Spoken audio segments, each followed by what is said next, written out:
ಈಗಾಗಲೇ ಹೇಳಿದ್ದಾರೆ.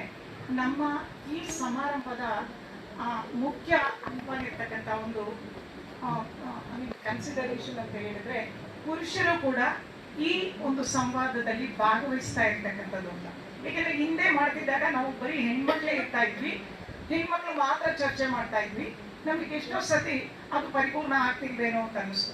ಯಾಕಂದ್ರೆ ಸಮಾಜ ಹಾಗೆ ಅಲ್ವಾ, ಒಂದು ಎತ್ತಿನ ಬಂಡಿ ಇದ್ದಂಗೆ ಅದ್ರದ್ದು ಎರಡು ಚಕ್ರ ಒಂದೇ ಸರಿ ಹೊರಟಾಗ ಮಾತ್ರ ಅದು ಒಂದು ತನ್ನ ಗುರಿಯನ್ನ ತಲುಪೋದು. ಒಂದ್ ಚಕ್ರ ಈ ಕಡೆಗೆ, ಇನ್ನೊಂದು ಚಕ್ರ ಆ ಕಡೆಗೆ ಹೋಗಕ್ಕೆ ಸಾಧ್ಯನೇ ಇಲ್ಲ, ಬಂಡಿ ಮುಂದೆ ಹೋಗಕ್ಕೆ ಸಾಧ್ಯನೇ ಇಲ್ಲ. ಹಾಗಾಗಿ ಸಮಾಜದಲ್ಲಿ ಸಮಾನವಾಗಿ ಬೆಳಿಬೇಕಾಗಿರ್ತಕ್ಕಂಥ, ಸಮಾನ ಹಕ್ಕುಗಳನ್ನ ಪಡ್ಕೊಳ್ತಕ್ಕಂಥ ಪುರುಷ ಮತ್ತು ಮಹಿಳೆಯರು ಇಬ್ರು ಸೇರ್ಕೊಂಡು ಚರ್ಚೆ ಮಾಡಬೇಕು ಅಂತ ಅನ್ನೋದು ಬಹುಶಃ ನಮ್ಮ ಆಸೆಯಾಗಿತ್ತು. ಸೊ ಹಾಗಾಗಿ ನಾವು ನಮ್ಮ ಪುರುಷ ಬಂಧುಗಳನ್ನ ಕೇಳ್ಕೊಂಡಾಗ ತುಂಬ ಹೃದಯದಿಂದ ಅವರೆಲ್ಲರೂ ಬಂದಿದ್ದಾರೆ. ನಮ್ಗೆ ತುಂಬಾ ಸಂತೋಷ ಇದೆ. ಅವರ ಮಾತುಗಳನ್ನು ಕೂಡ ನಾವು ಇಲ್ಲಿ ಆಹ್ವಾನಿಸ್ತಾ ಇದ್ದೀವಿ, ಅವರ ಅಭಿಪ್ರಾಯಗಳನ್ನು ಕೂಡ ನಾವು ಮೊದಲಿಗೆ ಆಹ್ವಾನಿಸ್ತಾ ಇದ್ದೀವಿ ಅಂತ ಅನ್ಕೊಳ್ತಾ ಇದ್ದೀವಿ. ಬಹುಶಃ ಈ ವರ್ಷ ಮಹಿಳಾ ದಿನಾಚರಣೆ ವಿಶ್ವಸಂಸ್ಥೆ ಕೊಟ್ಟಂತ ಒಂದು ಘೋಷಣೆ ಅಂತ ಹೇಳಿದ್ರೆ, ಸಬಲಗೊಂಡ ಮಹಿಳೆ ವಿಶ್ವವನ್ನ ಸಬಲಗೊಳಿಸ್ತಾಳೆ ಅಂತ. ಈ ವಿಷಯ ಗಮನಕ್ಕೆ ಬಂದಾಗ ನಾವು ಅನ್ಕೊಂಡ್ವಿ, ಮಹಿಳಾ ಸಬಲೀಕರಣ ಇಂದಿನ ವಾತಾವರಣದಲ್ಲಿ ಅನ್ನೋದು ಸರಿಯಾಗಿರ್ತಕ್ಕಂಥ ಒಂದು ವಿಷಯ ಆಗಿರುತ್ತೆ ಅನ್ಕೊಂಡು ಅದನ್ನ ನಾವು ಆರಿಸ್ಕೊಂಡ್ವಿ.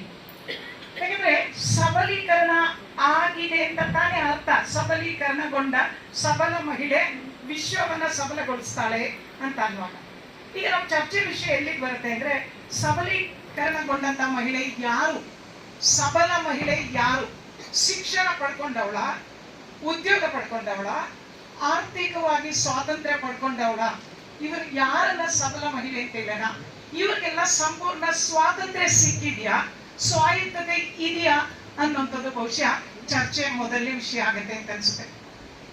ಮತ್ತೆ ಬಹುಶಃ ಶಿಕ್ಷಣ, ಉದ್ಯೋಗ, ಆರ್ಥಿಕ ಸ್ವಾತಂತ್ರ್ಯ ಇದನ್ನೆಲ್ಲ ಪಡ್ಕೊಂಡ ತಕ್ಷಣ ನಮ್ಗೆ ಸಿಗದೇ ಇರ್ತಕ್ಕಂಥ ಸ್ವಾತಂತ್ರ್ಯದ ಹಿಂದೆ ನಾವು ಇವತ್ತು ಓಡ್ತಾ ಇದ್ದೀವಿ ಅಂತ ಹೇಳಿದ್ರೆ ಅದೇನೋ ತಪ್ಪಾಗಲ್ಲ ಅಂತ ನನ್ಗನ್ಸುತ್ತೆ. ಯಾಕೆ ಅಂತ ಹೇಳಿದ್ರೆ, ಇದು ಯಾವುದರಿಂದನೂ ನಮ್ಮ ಮೇಲೆ ಆಗ್ತಿರ್ತಕ್ಕಂಥ ದೌರ್ಜನ್ಯ, ದೈಹಿಕ, ಮಾನಸಿಕ, ಸಾಮಾಜಿಕ, ಹೀಗೆ ಹಲವು, ಕೌಟುಂಬಿಕ ಕೂಡ ಅದನ್ನ ತೆಗೆದು ಹೇಳಲೇಬೇಕು ಅನ್ಸುತ್ತೆ. ಕೌಟುಂಬಿಕವಾಗಿರ್ತಕ್ಕಂಥ ದೌರ್ಜನ್ಯನ ತಡೆಗಟ್ಟುವಲ್ಲಿ ನಮ್ಮ ಈ ಸಬಲೀಕರಣ ಎಷ್ಟು ಮಟ್ಟಿಗೆ ಸಹಾಯ ಮಾಡಿದೆ ಅಂತ ಅನ್ನೋದನ್ನ ಕೂಡ ನಾವು ಚರ್ಚೆ ಮಾಡಲೇಬೇಕಾಗತ್ತೆ ಅಂತ ಅನ್ಸುತ್ತೆ. ಮತ್ತೆ ಇವತ್ತೇನಾಗಿದೆ ಅಂತ ಹೇಳಿದ್ರೆ, ನಮ್ಗೆ ಸಾಂಸ್ಕೃತಿಕವಾಗಿ ಮತ್ತೆ ಸಾಮಾಜಿಕವಾಗಿ ಕೆಲವು ಧಾರಣೆಗಳಿದೆ. ಹೆಣ್ಣು ಅಂದ್ರೆ ಹೀಗೆ ಇರ್ಬೇಕು, ಹೆಣ್ಮಗು ಅಂದ್ರೆ ಹೀಗೇನೆ. ಮನೇಲೆ ಅಲ್ವಾ, ಹೆಣ್ಣಿಗೊಂದು ವಾಯ್ಸು, ಗಂಡಿಗೊಂದು ವಾಯ್ಸು, ಎಲ್ರಿಗೂ ಗೊತ್ತಿದೆ ಇದು. ಹೆಣ್ಮಕ್ಳ ಜೊತೆ ಮಾತಾಡುವಾಗ ನನ್ಗೆ ಎರಡು ತರ, ಅಯ್ಯೋ ಹೆಣ್ಮಕ್ಳಲ್ವಾ ಬಿಡು ನಡೆಯುತ್ತೆ ಅನ್ನೋದು, ಅಯ್ಯೋ ಹೆಣ್ಮಕ್ಳಲ್ವಾ ಸಾಫ್ಟ್ ಆಗಿ ಮಾತಾಡ್ಬೇಕು ಅನ್ನೋದು. ನನ್ನ ಪ್ರಕಾರ ಎರಡೂ ಸರಿ ಇಲ್ಲ ಅನ್ಸುತ್ತೆ. ಬಹುಶಃ ಹೆಣ್ಮಕ್ಳು ಗಂಡ್ಮಕ್ಳು ಸಮಾನವಾಗಿ ಅವ್ರನ್ನ ಬೆಳೆಸಿ ಒಂದು ಲಿಂಗ ಸಮಾನತೆಯನ್ನ ತರುವಂತ ಕಡೆ ಬಹುಶಃ ನಮ್ಮ ಗಮನ ಹರಿಬೇಕು. ಆ ಲಿಂಗ ಸಮಾನತೆ ಬಂದಾಗ ಮಾತ್ರ ನಾವು ಸಬಲೀಕರಣಗೊಂಡಿದ್ದೀವಿ ಅಂತ ಹೇಳಲಿಕ್ಕೆ ಸಾಧ್ಯ ಆಗುತ್ತೆ ಅನ್ನೋದು. ಸೊ ಹೀಗಾಗಿ ನಮ್ಮ ಸಬಲೀಕರಣದಿಂದ ನಾವು ಲಿಂಗ ಸಮಾನತೆಯನ್ನ ಪಡ್ಕೊಂಡಿದೀವ ಅಂತ ಅನ್ನೋದು ಬಹುಶಃ ಇನ್ನೊಂದು ವಿಷಯ ಆಗುತ್ತೆ ಅನ್ಸುತ್ತೆ. ಈ ಸಂದರ್ಭದಲ್ಲಿ ನಾನು ನನಗನ್ಸೋದನ್ನ ಹೇಳ್ತಾ ಇದ್ದೀನಿ ಅಂತ ಅನ್ಕೊಳ್ತಾ ಇದ್ದೀನಿ. ಯಾಕೆಂದ್ರೆ ಈಗ ಕೆನೆ ಪದರ ಅಂತ ಆಗ್ಬಿಟ್ಟಿದೆ ಅಲ್ವಾ. ಕೆಲವರಿಗೆ ಸಮಾಜದಲ್ಲಿ ಎಲ್ಲ ತರದ ಸವಲತ್ತುಗಳು ಸಿಕ್ಕಿದೆ, ಸವಲತ್ತುಗಳನ್ನ ಪಡ್ಕೊಂಡಿರೋರಿದ್ದಾರೆ. ಇನ್ನು ಪಡ್ಕೊಳ್ಳಕ್ಕೆ ಹೋರಾಡ್ತಾ ಇದ್ದವರು ಜಾಸ್ತಿ ಸಂಖ್ಯೆಯಲ್ಲಿ ಇದ್ದಾರೆ ಅಂತ ಅನ್ಸುತ್ತೆ ನನಗೆ. ಈ ಕೆನೆ ಪದರದಲ್ಲಿರ್ತಕ್ಕಂಥವ್ರು ತಮ್ಮ ಸ್ವಾತಂತ್ರ್ಯನ ಸ್ವೇಚ್ಛಾಚಾರ ಅಂತ ಅರ್ಥೈಸ್ಕೊಂಡ್ ಬಿಡ್ತಾ ಇದ್ದಾರಾ? ಒಂದ್ ಪಕ್ಷ ಆತರ ಆದ್ರೆ ಸಮಾಜಕ್ಕೆ ಏನಾಗುತ್ತೆ? ಸಮಾಜದಿಂದ ವಿಮುಖರಾಗ್ತಿದಾರ ಅವರು. ಬಹುಶಃ ಸಬಲೀಕರಣನ ತಪ್ಪಾಗಿ ಅರ್ಥೈಸ್ಕೊಳ್ತಾ ಇದ್ದಾರಾ ಅಂತ ಅನ್ನುವಂತ ಒಂದು ಭಯ ಕೂಡ ಇಲ್ಲಿ ಬರ್ತಾ ಇದೆ ಅನ್ಸುತ್ತೆ. ಸೊ ಈಗ ಇದು ಸರಿ ಸಮಯ ಇದನ್ನ ಅರ್ಥ ಮಾಡ್ಕೊಂಡು ಸಬಲೀಕರಣ, ಯಾಕಂದ್ರೆ ಸ್ವಾತಂತ್ರ್ಯ ಮತ್ತೆ ಸ್ವೇಚ್ಛಾಚಾರ ಅಂತ ಅನ್ನೋದ್ರ ನಡುವೆ ಇರ್ತಕ್ಕಂಥ ಡಿಮಾರ್ಕೇಶನ್ ಲೈನ್ ಇದೆಯಲ್ಲ, ಅದು ತುಂಬಾ ತೆಳುವಾಗಿದೆ ಅಂತ ಅನ್ಸುತ್ತೆ. ಸ್ವಾತಂತ್ರ್ಯನೇ ಸ್ವೇಚ್ಛಾಚಾರ ಅನ್ಕೊಂಡ್ಬಿಡೋದು ಅಥವಾ ಸ್ವೇಚ್ಛೆಗೆ ಸ್ವಾತಂತ್ರ್ಯನ ಬಳಸ್ಕೊಂಡ್ ಬಿಡತಕ್ಕಂಥ ಸನ್ನಿವೇಶಗಳು ಕೂಡ ಈಗ ಬರ್ತಾ ಇದೆ. ಖುಷಿ ಇದೆ. ನಾನು ವಿಮರ್ಶೆ ಹೇಳೋಲ್ಲ, ಯಾಕೆಂದ್ರೆ ಅದು ಸಂವಾದದಲ್ಲಿ ಹೊರಗಡೆ ಬರುತ್ತೆ ಅಂತ ಅನ್ಕೊಳ್ತಾ ಇದ್ದೀನಿ ನಾನು. ಸೊ ಇದರ ಕಡೆಗೂ ಕೂಡ ನಾವು ಗಮನ ಹರಿಸ್ಬೇಕಲ್ವಾ ಅನ್ನುವಂಥದ್ದು. ಒಟ್ಟಿನಲ್ಲಿ ಸಬಲತೆ ಅಂದ್ರೆ ಸಮಾನತೆ ಅಂತ ಮಾತ್ರ ಅರ್ಥೈಸ್ಕೊಳ್ಬಾರ್ದು. ಸಮಾನತೆ ಅಂತ ಅರ್ಥೈಸ್ಕೊಂಡು ನಾವು ಹಿಂದೆ ಉಳಿದಿದ್ದೀವಿ, ಪುರುಷರ ಜೊತೆ ನಾವು ಸಮಾನವಾಗಬೇಕು ಅಥವಾ ಅವರಿಗೆ ಪ್ರತಿಸ್ಪರ್ಧಿಗಳಾಗಬೇಕು, ಅವರಿಗಿಂತ ಮೇಲುಗೈಯನ್ನ ಸಾಧಿಸ್ಬೇಕು ಅನ್ನೋ ಕಡೆ ನಮ್ಮ ಸಬಲತೆ ನಿಲ್ಬಾರ್ದು.